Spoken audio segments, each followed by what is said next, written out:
श्री सद्गुरु महाराज की जय, पंचाचार्य महाराज की जय, हर हर गंगा मैया की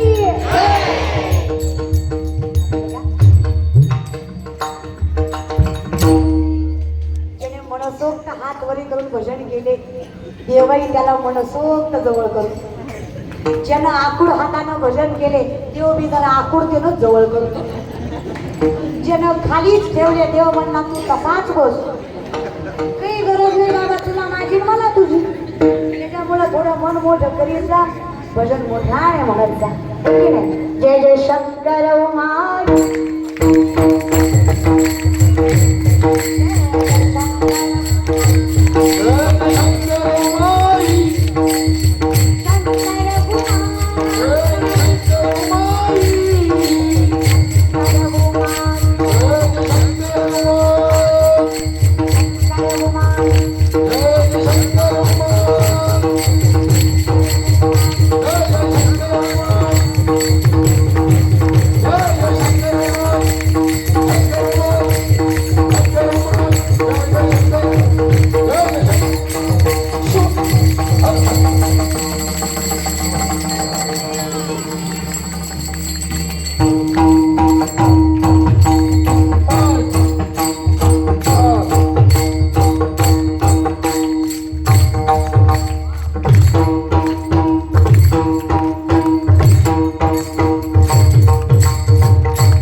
माझा अनुभव आहे, मी एक्सपिरियन्स न सांगते.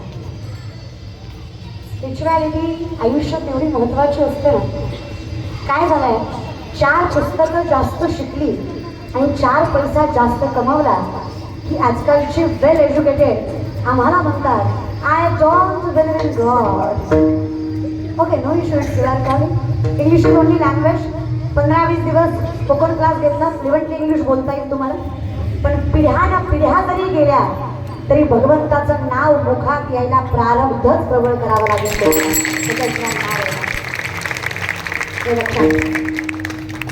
विज्ञान हे अध्यात्माला आलेलं फळ. अध्यात्म त्याचं मूळ. या विश्वाची सुरुवातच ओंकारापासून, या विश्वाची उत्पत्तीच ओम पासून. सोहम असणारे हे स्वरूप. त्यामुळे हे स्वीकारल्याशिवाय तुम्ही सुखकर होऊ शकत. सत्य स्वीकारा. ज्याने स्वीकारलं नाही शिवभक्ती नाही केली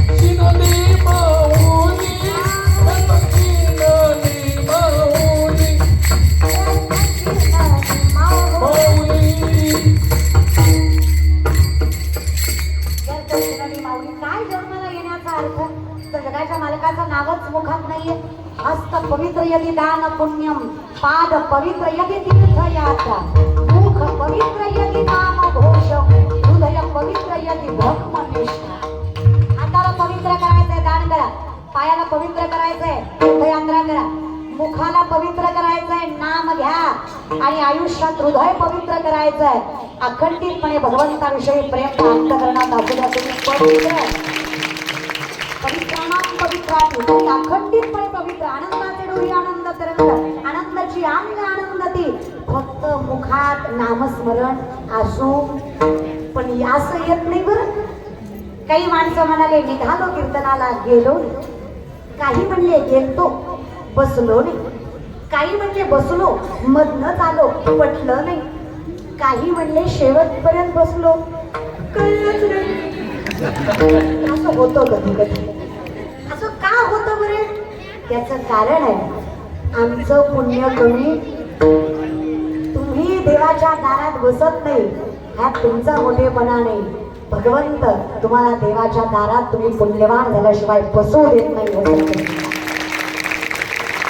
कोणी पण काही गुरुच्या मठात येत लय भाग्य माझं माझंच आहे एक मी सुंदर भजन बसवलं आमचे बाबा माझे वडील म्हणायचे फार गोड आमचा बाबा गातात माझा सगळा परमार्थ माझ्या आई बापामुळेच माझं काहीच भाग्य नाही दादा माझ्या वडिलांचं आयुष्य परमार्थात गेलं माझ्या बापाचं आयुष्य भजनात गेलं म्हणून माझ्या पदरात भजन पडलं हे सत्य मला स्वीकारावंच लागतं माझ्या आजोबा सुद्धा पूजा केल्याशिवाय जेवण करत माझ्या वडिलांचे वडील सुद्धा आणि आईचे वडील सुद्धा आजही पूजा केल्याशिवाय खात हे जे आहे ना परमार्थ हा कुळात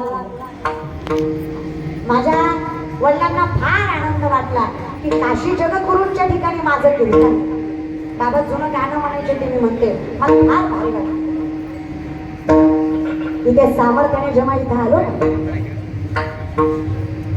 गुरूंच्या आशीर्वादानं काशी गावाला गुरूंच्या आशीर्वादाने काशी गावाला यावंस वाटलं माझं हृदय प्रेमाने थांबलं माझं हृदय प्रेमाने माझं हृदय प्रेमाने गुरूंच्या आशीर्वादानं काशी गावाला आशीर्वादाने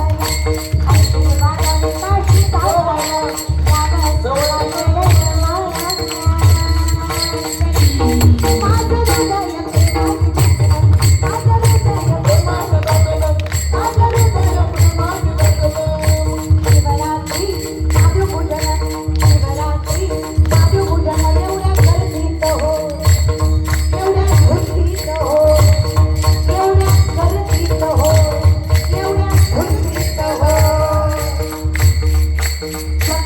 यावंस वाटलं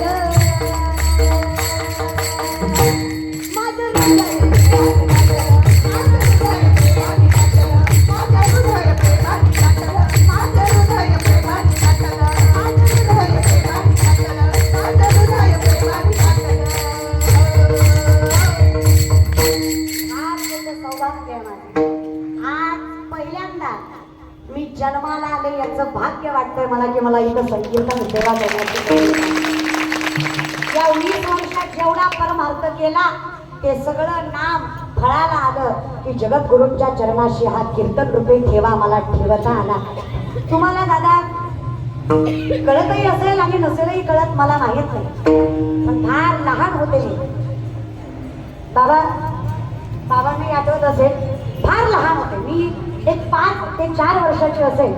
आणि आमचे गुरुवर्य मानूरकर मठामध्ये विरूपाक्ष शिवाचार्य महाराजांच्या प्रथम पुण्यस्मरणाला अखंड शिवनाम सप्ताह होता. आणि त्या सप्त्याच्या वेळेस माझं कीर्तन होतं.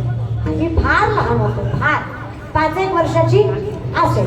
काकेला उचलून आणलं आजी म्हणतायत म्हणजे खरंय, मी इतकी नाही म्हणत, त्याही म्हणताय, साक्ष आहे मला. चला साक्षीदार आहे. मग चला खाली सुंदर असं काकाला घेऊन आणलं. माझे वडील पेटी वाजवायला होते, आई पाठीमागं उभा होती, बरेच शिवाचार्य पाठीशी होते. आणि तेव्हा जगद्गुरू उपस्थित होते. आणि फक्त जगद्गुरूंच्या पाया पडता यावं म्हणून 2 दिवस मी बाबांजवळ रडत होते. कारण मला पाया पडायचंय, तुम्ही सगळे पडलात ना, मलाही पडायचंय. आणि तेव्हा जगद्गुरू एकच दिवसासाठी होते आणि मला पायाच पडायचं होतं. फार गर्दी होती आणि मला पाया पडण्यासाठी आमच्या बाबांनी गुरुवर्यांशी भांडण करायलाही कमी केलं नाही. म्हणजे माझ्या लेकीला पाया पडायचंय, तिने एवढं कीर्तन केलंय, तिला पाया पडू द्यायचं नाही का? माझ्याकडे आजही तो फोटो आहे, असा सुंदर छोटासा फ्रॉक. माझी आई, माझे वडील, जगद्गुरू बसलेले आणि मी त्यांच्या चरणाशी बसलेले. विचार करा, त्या पाया पडल्याचं फळ त्या विश्वेश्वरानं माझ्या पदरात किती टाकलं असती तर सन्मान द्यायचा योग. मला सांगताना सुद्धा डोळ्यात आसमानचा साठा होतोय की ज्या चरणाला बसण्यासाठी मी हट्ट केला, त्या चरणाला बसून त्याच जगद्गुरूंच्या हाताने माझ्या आईचा आणि माझा सन्मान करण्याला अजून देवाला काय. आता जीव गेला तरी हरकत नाही. खरंच ना, देवाच्या चरणाशी आता जीव गेला तरी हरकत नाही. 20 वर्ष हा जो परमार्थ केला, त्या तपाचं फळ मला जगद्गुरूंच्या कृपेनं या जंगमवाडी मठात मिळालं. मी खरं सांगू, संकीर्तन माझ्यासाठी नवीन नाही. मी कीर्तन करते पहिल्यापासून. माझं वयाचं 25वं वर्ष चालू आहे. माझा जन्म 2000चा आहे. मी वयाच्या 5व्या वर्षी पहिलं कीर्तन केलंय. त्यामुळे माझ्या संप्रदायात 20 वर्ष झाली. श्रीहरी दोन्ही कीर्तन आवडीने माझ्या पदरात टाकले. माझ्यासाठी समाज वेगळा नाही. माऊलींनी मला इतकं मोठं केलं, त्या शिवाने मला इतकं मोठं केलं. कीर्तन म्हणलं की समाज गोळा होतो. देवाने नाग लौकिकही दिलं, पोटापुरतं ऐश्वर्यही दिलं, नाही म्हणत नाही, दिलं. एसटीनं फिरणारे आम्ही पण आता गाड्यानं फिरायला. लोक विचारत नव्हती झालं की ती लवणाची कुंजरे सुदली या गगन सागरे नोहेची मागारे करतीचे. अवस्था कशी होते माहिती आहे? 12 फुटाचा मिठाचा हत्ती सागरात निघून फुटला आणि महागारी आणला. आहात ना? आणि यायचं तुम्हाला मनकर्मिका घाटाला आहात ना? मग विचारलं काय मी तुम्हाला? 12 फुटाचा मिठाचा हत्ती सागरात नेला, 3 तास फुटला आणि महागारी आणला. हे आधी सांगितलं असतं माझ्या कशाला एवढा काम पडला नसता. दोनदा सांगायचा हे की नाही? अर्थात मिठाचा हत्ती सागरात विरघळतो, पाण्यात विरघळतो. ज्याने शिवाला आत्म्याशी संलग्न केलंय तो जीव शिव होतो. हे सामर्थ्य त्याच्यात लक्षात ठेवा. मने वाचा करणी जयाची या भजनी देवाची या वाहनी ते शरीर जातीय क्षणी देवची झाले. देव पहावया गेलो ते देवची होणी ठेवली. कधी झालं? जेव्हा शिवाला आपल्या स्वरूपात केलं. आणि याच्यासाठी काय करावं लागलं? दीक्षा घ्यावी लागली. गुरूंकडनं काय घ्यावी लागली? दीक्षा घ्यावी लागली. दुर्वासांनी विश्वकर्म जगद्गुरूंकडनं दीक्षा घेतली आणि त्या दीक्षा स्वरूपानं, उपदेश स्वरूपानं, त्या प्रबोधनानं, सामर्थ्याने दुर्वास ऋषी परिपूर्ण झाले, मोक्षत्वाला गेले. आणि दुर्वासांनी सांगावं, जगद्गुरू तुम्ही नसतात तर आमचं परिपूर्णत्व आम्हाला कधीच कळलं नसतं. अर्थात आपलं तसंच आहे. जगद्गुरू तुम्ही नसतात तर आमचं परिपूर्णत्व आम्हाला कधीच कळलं नसतं. आम्ही कोण म्हणून देवा तुझ्याशिवाय आमचं अस्तित्व शून्य. शिवराज महाराज तेच सांगतात, तुझं वीण शंभोराया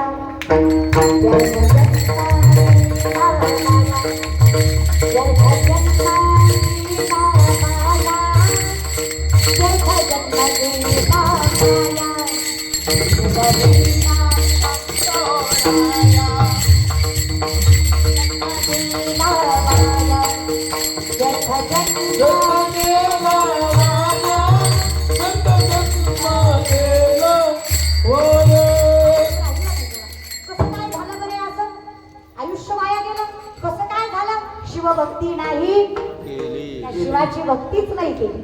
छंद नाही नामाचा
शुद्ध क्रिया नाही म्हणून माया गेला.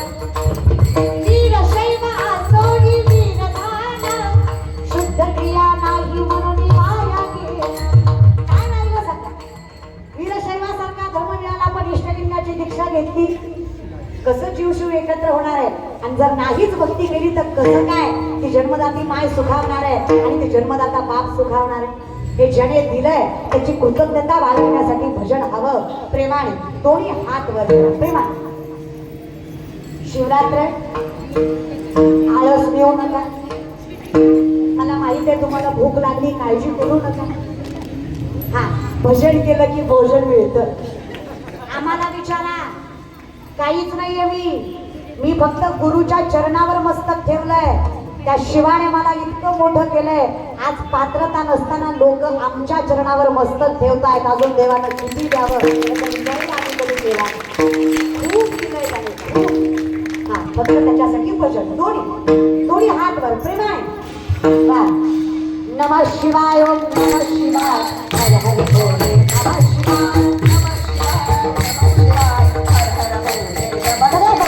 नमः शिवाय, हर हर भोले, नमः शिवाय, नमः शिवाय, हर हर भोले, नमः शिवाय, नमः शिवाय, नमः शिवाय, हर हर भोले, नमः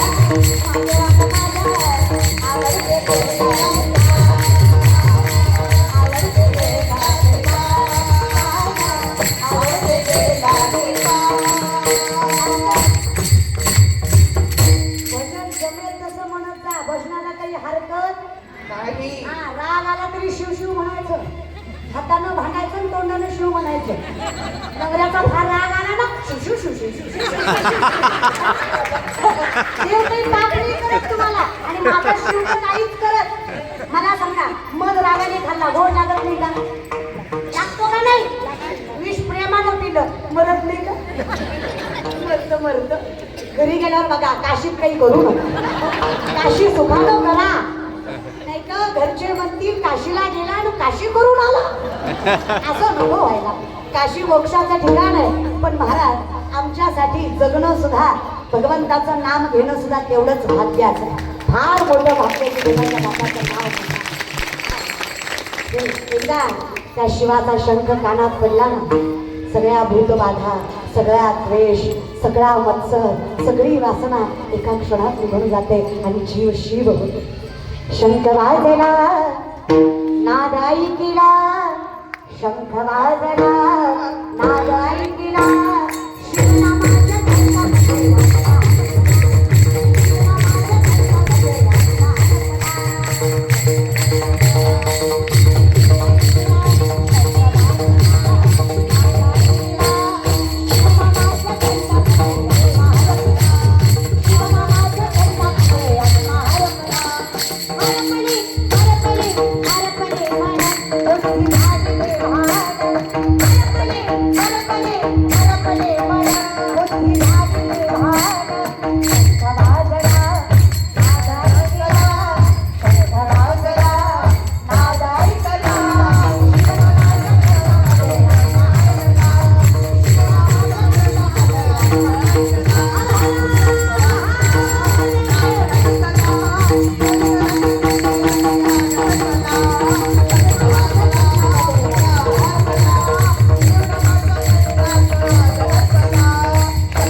जमेल तसं भजन करा.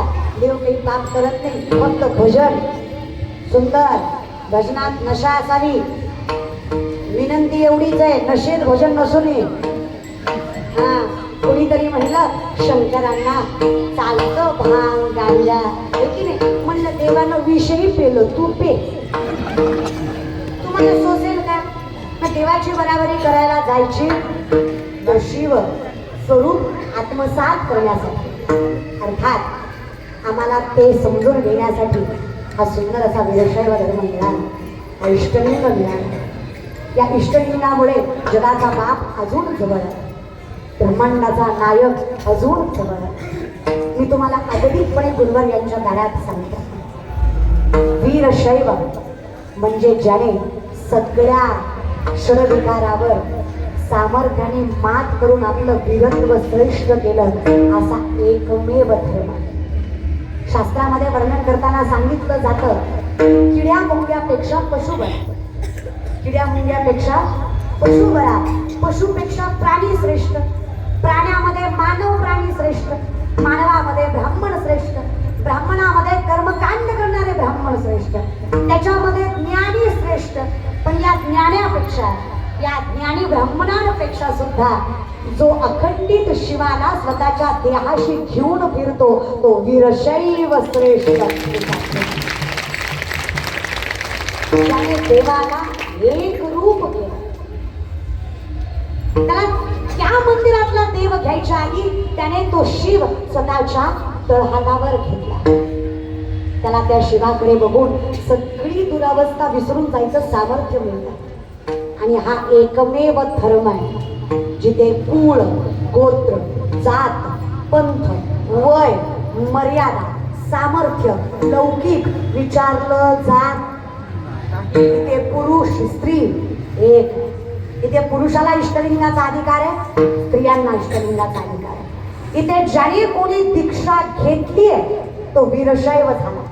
त्याचं कुळ गोत्र विचारलं जात, तुझा धर्म काय, तुझं गोत्र काय, तू कुठल्या कुळातला, हे काहीच न विचारता ज्याला शिव स्वतःशी सामावता येतो तो म्हणजे या दीक्षेचं स्वरूप वीरशैव स्वरूप. आणि त्या दीक्षेमुळे जगाला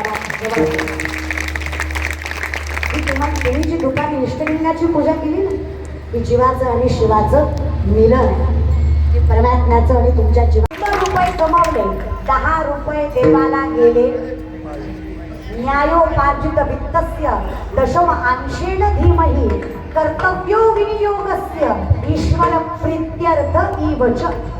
100 10 देवाला गेले की 90 स्वतः भगवंत सांभाळतो. 100च्या 100 खिशात घातले की 100च्या 100 खिसा फाडून पडतात. कळलं? मग डॉक्टर आला, कोर्ट कचेरी आली, वेदना आल्या, घरात असमाधान आलं, शांतता आली. याच्यासाठी आलेल्या पैशातला 10% भाग देवाला गेला, दान झालं पाहिजे. म्हणून तुम्हा सगळ्यांना ही विनंती आहे, आपल्या धर्माचं सामर्थ्य, आपल्या सनातनाचं सामर्थ्य, आपल्या हिंदुत्वाचं सामर्थ्य ज्या विश्वकर्म जगद्गुरूंनी आपल्या पदरात टाकलं, ज्यांचा जन्मकाल म्हणजे आजच्या महाशिवरात्रीचा, द्वापार युगाच्या काळामध्ये कृष्ण पक्ष लक्ष्मीला जन्मी चतुर्दशीला ज्यांचा जन्म झालाय, तो आजचा महाशिवरात्रीचा पर्व काळ. या महाशिवरात्रीच्या पर्व काळावर त्या लिंगायतामधून सामर्थ्याने त्यांची सामर्थ्यता निर्माण झाली आणि आम्हा सगळ्या जगातला वीरशैवाचं महत्त्व पटवून द्यावं, वीरशैवाचा अधिकार पदरात टाकावा आणि आम्ही भाग्यवान आहे अशा वीरशैवाच्या धर्मात जन्माला यावं. हे सद्भाग्य आमचं. या महाशिवरात्रीला ही सगळी सेवा भगवान शिवस्वरूपी समर्पित. पुन्हा एकदा सगळ्यांचे मनस्वी आभार. ही सगळी सेवा जगद्गुरूंच्या चरणी समर्पित आणि सेवेला लागला. अगदी सुंदर पथारा ज्यांनी वाजवला अशा आमचे मारुती महाराज पुरी एकदा जोरदार टाळ्या. आमचे मारुती महाराज म्हणजे अगदी माझ्या मोठ्या भावासारखे, ज्यांनी अखंडित चांगल्या वाईट काळात मला साथ दिली आणि त्यांनी सुंदर पथारा वाजवला. हे मी सांगायची गरज, तुम्ही ते शिवपाठापासून अनुभवतात. परमात्मा असंच त्यांना वृद्धिंगत करू आणि बरोबर यांचा आशीर्वाद त्यांच्या पुस्तकावर राहू, त्यांच्या जीवनावशकशा येणार. सगळी माझ्या संस्थेमध्ये जे अगदीपणे सेवा करतात, आमच्या मितेताई असतील, आमची प्रियामाऊ असेल, आमच्या ताराताई असतील, सगळे सामर्थ्याने ही जी सगळी मंडळी, त्याचबरोबर माझे मामा असतील, ही सगळं सामर्थ्य ज्यांच्याकडे आहे त्यांच्यामुळे हे सगळं चाललंय. ते देखील उपस्थित आहेत, त्यांचे मनस्वी आभार. त्याचबरोबर सगळे आमच्या आजी असतील, आजीबाजींची सोन असतील, ही सगळी आमच्या ताई असतील, ही सगळी मंडळी. आमचा केतन दादा जो माझ्या गाडीचा सारथी आहे, ज्याच्यामुळं माझं आयुष्य धडधाकट आहे, आमचा केतन दादा आणि त्याची आई सुद्धा उपस्थित आहे. सगळी मंडळी. तुम्ही नाव नाही घेतलं म्हणून वाईट वाटून घेऊ नका. तुमची माझी ओळख झाली की पुढच्या वेळेस फक्त तुमचं नाव घेणार. आणि कसं आहे ना, मी तुमचं नाव घेऊन तुम्ही मोठे होणार नाही. तुमचं कर्म सत्य असलं की जगाचा बाप तुम्हाला मोठं केल्याशिवाय राहणार नाही. समर्पित सेवेला दिला. गुरुराय